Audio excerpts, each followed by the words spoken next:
Hello there, welcome to our channel Login Apps again. Hope you're doing fine. I'm back with another tutorial video, and today I'll be showing you how to log into your Xero account from your computer.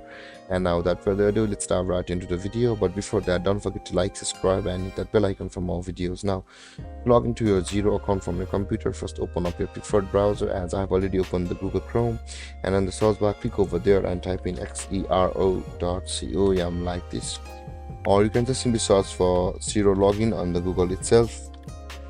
And let's hit enter, and on the first result there is the account software xero.com. click over there. Now to log into your Xero account, you can see both of these websites are same. One was from the Google Chrome, whereas one was from the direct website. So let's close on these.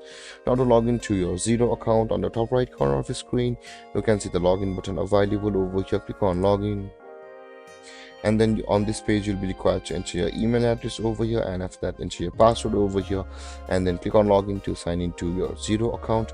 Or if you have forgotten your password, simply click on forgot password to go through procedure to retrieve your password. And there guys, this is how you log into your Xero accounting software on your computer. And if you have any confusions or questions regarding the topic, don't hesitate to comment in the comment section below, and don't forget to like, subscribe and hit that bell icon for more videos. Thank you for watching guys. Peace.